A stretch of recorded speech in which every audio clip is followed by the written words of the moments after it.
আসসালামু আলাইকুম সুপ্রিয় শিক্ষার্থীরা, আশা করি তোমরা সবাই ভালো আছো, সবাই বাড়িতে আছো এবং সবাই নিরাপদে আছো। কোভিড-19 এই সংক্রমণের সময় সংসদ টেলিভিশনে নিয়মিত তোমাদের ক্লাস কার্যক্রম চলছে। অভিজ্ঞ শিক্ষক মণ্ডলী সেখানে নিজ নিজ বিষয়ের উপর রুটিন মাফিক ক্লাস দিচ্ছেন। তোমরা সেই ক্লাসগুলো অবশ্যই দেখবে, সেই ক্লাসের বাড়ির কাজগুলো অবশ্যই করবে। পাশাপাশি মুজাফফরগঞ্জ আলী নওয়াব উচ্চ বিদ্যালয় ও কলেজের নামে একটি লাইক পেজ খোলা হয়েছে। অত্র প্রতিষ্ঠানের সম্মানীয় অধ্যক্ষ জনাব মোহাম্মদ আব্দুল মান্নান মজুমদার স্যারের নির্দেশনায় অত্র প্রতিষ্ঠানের সম্মানীয় সকল শিক্ষক মণ্ডলী নিজ নিজ বিষয়ের উপর রুটিন মাফিক সেখানে প্রতিদিন ক্লাস দিচ্ছেন। তোমরা সেই ক্লাসগুলো অবশ্যই দেখবে, সেই ক্লাসের বাড়ির কাজগুলো অবশ্যই করবে। এরই ধারাবাহিকতায় আমি মোহাম্মদ শরীফ হোসেন, সহকারী শিক্ষক, মুজাফফরগঞ্জ আলী নওয়াব উচ্চ বিদ্যালয় কলেজ। আমি আজকে তোমাদের সামনে একটি অনলাইন ক্লাস নিয়ে হাজির হয়েছি। আমি আজকে তোমাদেরকে নবম দশম শ্রেণীর বাংলা প্রথম পত্রের একটি কবিতা রানার রানার কবিতাটি আজকে তোমাদের সামনে আলোচনা করব। কবিতাটির লাইন টু লাইন ব্যাখ্যা করব, কবিতাটির মূল ভাব, আসলে এই কবিতাটি দ্বারা কবি আমাদের কাছে কি বুঝাতে চেয়েছেন সেটা বিশ্লেষণ করব। তা আশা করি তোমরা সবাই ক্লাসটি উপভোগ করবে। তাহলে চলো প্রথমে সবাই বই বের করো, বই বের করে রানার কবিতাটি খোলো। আমি তোমাদের সাথে স্ক্রিন শেয়ার করছি। তোমরা সবাই রানার কবিতাটি বের করেছো। আসলে আমাদের বইয়ে কিছু কবিতা আছে যেগুলো নিয়ে আমাদের একটু দ্বিধা কাজ করে, আসলে আমরা সঠিকভাবে বুঝতে পারি না। আসলে কবিতাগুলো খুব সুন্দর, কিন্তু এটা ভেতরকার যে অন্তর্নিহিত যে ভেতরকার যে গুরুত্বটা, যে তাৎপর্যটা, সেটা আমরা অনেকেই বুঝি না। যেমন ঝর্ণার গান কবিতাটি ঠিক সেরকমই একটি কবিতা হচ্ছে রানার।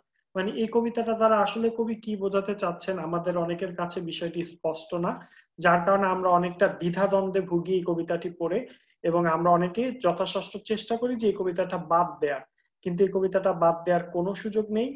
কারণ এই কবিতা থেকে আমাদের সৃজনশীল প্রশ্ন বেশি আসে, তাই এই কবিতাটি আমাদের কাছে খুবই গুরুত্বপূর্ণ। আজকের এই কবিতার ক্লাসটি যদি তোমরা দেখো, অনলাইন ক্লাসটি, তাহলে অবশ্যই তোমাদের মধ্যে যে দ্বিধা ছিল সেই দ্বিধা ইনশাল্লাহ আমি নিশ্চিত করছি যে আমি তোমাকে সেই দ্বিধাটা মুক্ত করে দেব, তোমার সেই দ্বিধাটা কাটিয়ে তুলতে পারবো। আমি আসলে কবি কি বোঝাতে চেয়েছেন আমি সেটা বোঝাবো। তো কবিতাটি শুরু করার আগে প্রথমে যিনি কবিতাটির স্রষ্টা, কবিতাটি যিনি লিখেছেন, কবি সুকান্ত ভট্টাচার্যকে নিয়ে আগে আমি কিছু বলতে চাই। বাংলা সাহিত্যে সুকান্ত ভট্টাচার্যকে বলা হয় ঝড়ের পাখি, এটা তার ডাক নাম, যদি আমাদের বইয়ে দেয়া নাই। তাকে ঝড়ের পাখি এই কারণে বলা হয় কারণ সে খুব সামান্য সময়ের জন্য আমাদের সাহিত্যে এসেছিল। তার জন্ম মৃত্যু সালটা দেখো, 1333 বঙ্গাব্দ, এটা বাংলা দেয়া আছে, এটার ইংরেজি সালটা হচ্ছে 1926 সাল।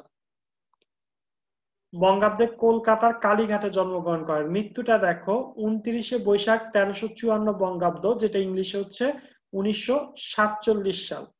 তাহলে 1326 থেকে 1947, কত বছর বেঁচে বাঁচলেন কবি? হ্যাঁ, ঠিক বলেছো, যে বেশি বছর না, মাত্র এখানে বইয়ে দেয়া আছে দেখো, তিনি মাত্র 21 বছর বয়সে কবি মৃত্যুবরণ করেছেন। যক্ষায় মারা গেছেন, কারণ সেই সময় তো যক্ষা রোগের টিকা ছিল না, তাই যক্ষায় তিনি মারা গেছেন। তো অনেক কবিরা এরকম বলতো যে সুকান্ত ভট্টাচার্য এত অল্প বয়সে এত কবিতা লিখে এত সাফল্য অর্জন করেছে, সে যদি নর্মাল কবিদের মতো একটা স্বাভাবিক জীবনযাপন পেত, 60-70 বছর পর্যন্ত বাঁচত, তাহলে হয়তো বাংলা সাহিত্যে একমাত্র উনি কবি হিসেবে বেঁচে থাকতেন বা কবি হিসেবে অমর হয়ে থাকতেন, আর কোনো কবিদের হয়তো ঠাঁই হতো না। মানে এত প্রতিভা সম্পন্ন একটা কবি ছিলেন। তো মজার ব্যাপারটা কি, আসলে সুকান্ত ভট্টাচার্য যে একজন কবি এটা আমরা জানতে পারি তার মৃত্যুর পর। তার মৃত্যুর আগে কিন্তু আমরা জানতামই না তিনি একজন কবি। অর্থাৎ তিনি যখন মারা যায় 21 বছর বয়সে, তখন মনে করো তার 2-1 বছর পরে তার পরিবারের কোন একজন স্বজন তার যে টাংটা আছে, কাপড় চোপড় বা তার লেখালেখি করে যে বইগুলো রাখতো, সেই টাংটা যখন খোলে, তখন সেখানে সে তার লেখা অনেক কবিতাগুলো দেখতে পায়, এবং সেগুলো যখন সম্পাদকদের হাতে যায়, তখন আসলে সম্পাদকরা বুঝতে পারে যে আরে, এত সুন্দর কবিতা, এত অন্তর্নিহিত ভাব এত বাচ্চা একটা ছেলে লিখবে, মানে তারা একটা টাসকি খেয়ে যায়, মানে এটা কিভাবে সম্ভব। তো আর আর মানে কর্কশ হলো সত্য যে আমাদের দেশে যে কোনো কিছু মৃত্যুর পরে পাবলিসিটিটা বেশি হয়। আমরা মৃত্যুর পরে সেই সেন্টিমেন্টটা আমাদেরটা বেশি দেখাই, মনোভাবটা বেশি দেখাই, আমরা পাবলিসিটিটা বেশি করি। তো সুকান্ত ভট্টাচার্যের এরকম হয়েছে, ওনার মৃত্যুর পরে তার কবিতাগুলো এরকম ছাপানো হয়েছে, তারপর থেকে উনি কবি হয়েছেন, এর আগে উনি কবি ছিলেন না। বা হয়তোবা তার টাঙ্কে সেই কবিতাগুলো বের না হয়ে আসলে আমরা এরকম মহান প্রতিভা সম্পন্ন কবি সম্পর্কে জীবন হয়তো জানতেও পারতাম না। তার অনেকগুলো কাব্যগ্রন্থ আছে যেটা আমাদেরকে জানতে হবে, তার বিশেষ করে তার ছাড়পত্র কাব্যগ্রন্থটা, ঘুম নেই, পূর্বাভাস, অভিযান, হরতাল, এই কাব্যগ্রন্থের মধ্যে সবচেয়ে ইম্পর্টেন্ট হচ্ছে ছাড়পত্র। এটা তোমাকে মনে রাখতে হবে সুকান্ত ভট্টাচার্যের, আর তার জন্ম মৃত্যু সালটা মনে রাখতে হবে। তাছাড়াও আমাদের যেহেতু কবি পরিচিতি পুরোটাই ইম্পর্টেন্ট, আমরা কবি পরিচিতিটা পুরোটাই মনে রাখবো। আর কবিতাটা যেহেতু একটু মনে করি একটু দ্বিধাদ্বন্দ্বের কবিতা, এখানে একটু সময় লাগবে, তাই আমি আর কবি পরিচিতি নিয়ে বেশি কিছু যাচ্ছি না, আমি এখন কবিতার লাইন টু লাইন ব্যাখ্যায় চলে যাচ্ছি।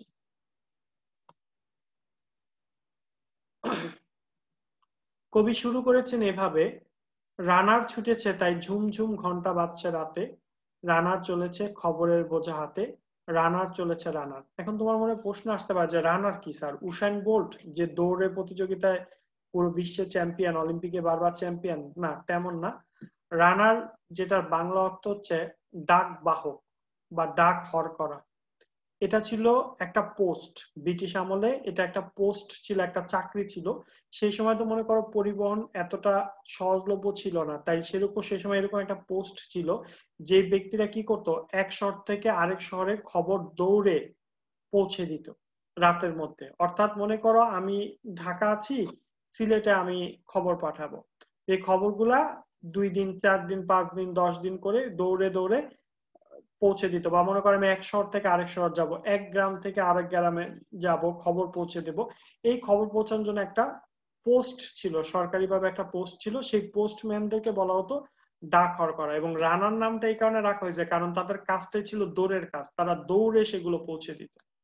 তো রানার ছুটেছে তাই ঝুমঝুম ঘন্টা বাজছে রাতে, কারণ রাত্রের মধ্যে সাধারণত কেউ যায় না, তো রানার কাছে একটা ঘন্টা থাকে, সেটা ঝুমঝুম করে বাজে যাতে মানুষ বুঝতে পারে যে এখান দিয়ে রানার ছুটে যাচ্ছে। রানার চলেছে খবরের বোঝা হাতে, রানার চলেছে রানার, রাত্রির পথে পথে চলে, কোনো নিষেধ জানে না মানার। অর্থাৎ এই যে দৌড়ে সে যাচ্ছে যাচ্ছেই, সে তার খবরের বোঝা তার হাতে, অনেকের চিঠি, অনেক কিছু, সব খবরের একটা বোঝা এরকম নিয়ে সে ছুটে চলছে, সে কোনো নিষেধ জানে না মানার। অর্থাৎ যে রাত্রে বেলা তুমি বের হইও না, বা আমরা অনেকে রাতে ভূতের ভয় পাই, অনেকে ডাকাতের ভয় পাই, অনেকে মনে করি যে না রাত্রে আমি চলাচল করব না, অনেকে অনেক সময় পরিবার বলে যে না আজকে রাত্রে বের হও না, আজকে অমাবস্যার রাত, বা আজকে তুমি বের হও না, আজকে খুব বৃষ্টি হচ্ছে, এভাবে কিভাবে যাবা, এত কষ্ট।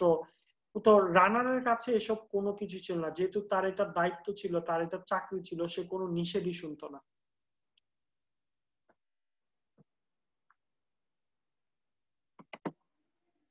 তো রানার নতুন খবর নিয়ে আসবে। তো তারপরের লাইনটা দেখো: রানার রানার জানা অজানার বোঝা আজ তার কাঁধে, বোঝাই জাহাজ রানার চলেছে চিঠি আর সংবাদে।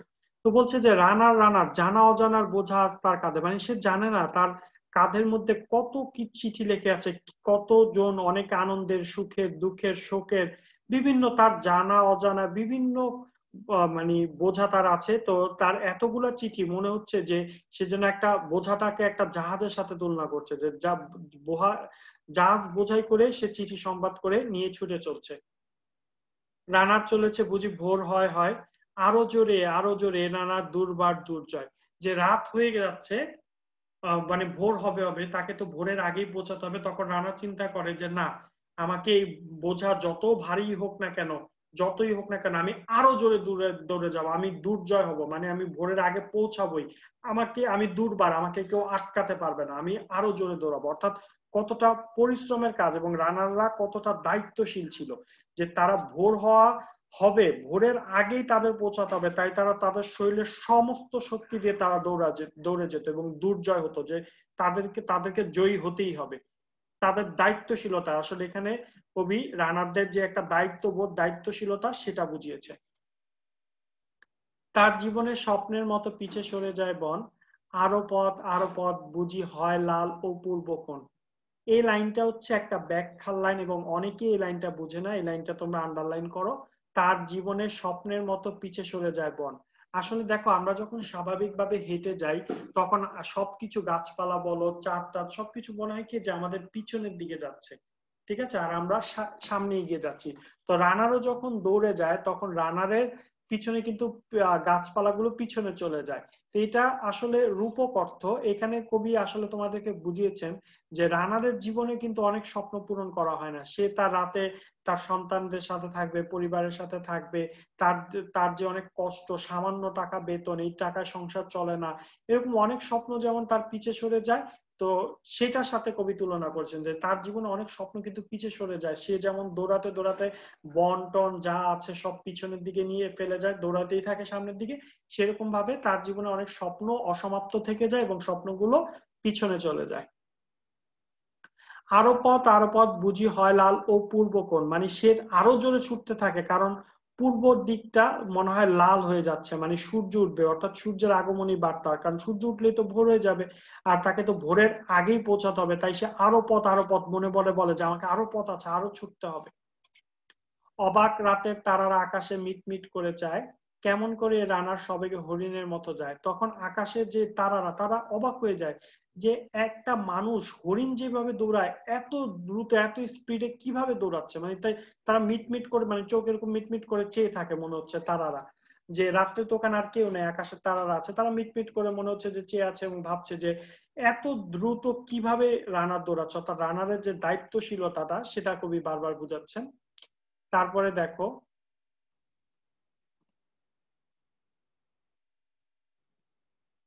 এরপরে কত গ্রাম,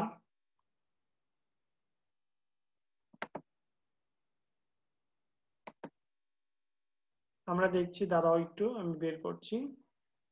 হ্যাঁ, কত গ্রাম, কত পথ যায় সরে সরে, শহরের রানার যাবেই পৌঁছে পড়ে, মানে সে এত দূরে যায় যে তার পিছনে অনেক গ্রাম চলে যায়, অনেক শহর চলে যায়, সরে যায়, এবং রানার শহরে তাকে ভোরে পৌঁছাতেই হবে।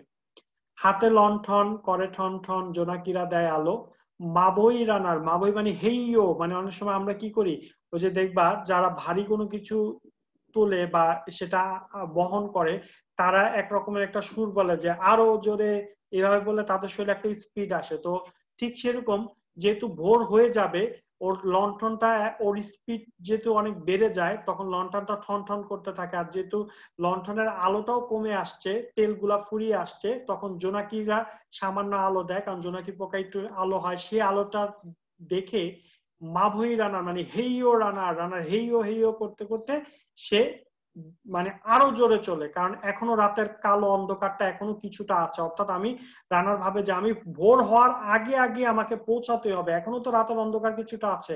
আমার লণ্ঠনের, আমার লণ্ঠন মানে তার হারিকেন, তার হারিকেনের বাতিটা হয়তো আলো তেল ফুরিয়ে আসছে, কিন্তু জোনাকির আলো তো আছে, সেই জোনাকি আলো দিয়ে সে মনে মনে বলে যে হেই ও রানা, যে আমি যাবই, এখনো তো রাতের কালো আছে, আমি আরো জোরে দৌড়াবো, আমি সকালবেলা পৌঁছে যাবই।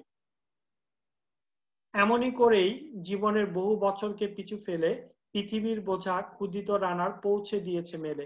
এমন করে মানে জীবনের বহু বছরকে পিছু ফেলে, যে সে তার জীবনের তার আহ মানুষের জীবন, মানুষ বাঁচে আসলে কতটুকু, সে তার জীবনের প্রত্যেকটা বছরকে এইভাবে পিছনে ফেলে আসছে, তার সমস্ত সব সুখ আহ্লাদ সবকিছু সে বিসর্জন দিয়ে সে পৃথিবীর বোঝা, এই যে তার চিঠিটিতে এগুলো ক্ষুদিত রানার পৌঁছে দিয়েছে মেলে।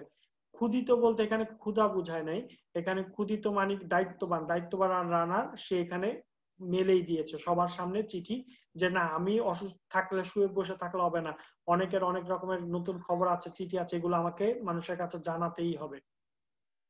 ক্লান্ত শ্বাস ছুঁয়েছে আকাশ, মাটি ভিজে গেছে ঘামে, জীবনের সব রাত্রিকে ওরা কিনেছে অল্প দামে। খুবই দুর্দান্ত, বোঝার ব্যাখ্যার জন্য খুবই চমৎকার দুইটা লাইন, যে সে এত জোরে দৌড়াচ্ছে, আমরা সাধারণত যখন দৌড়ের স্পিডটা বাড়াই দিই তখন কিন্তু আমরা মানে ক্লান্ত হয়ে আমাদের শ্বাসটা এরকম বারবার আমরা নিতে থাকি, তো ওর যে ক্লান্ত শ্বাস মনে হচ্ছে এটা আকাশ ছুঁয়ে গেছে এত উপরে, আর সারা শরীর দিয়ে এমন ঘাম পড়ছে যে পুরো মাটি ভিজে গেছে।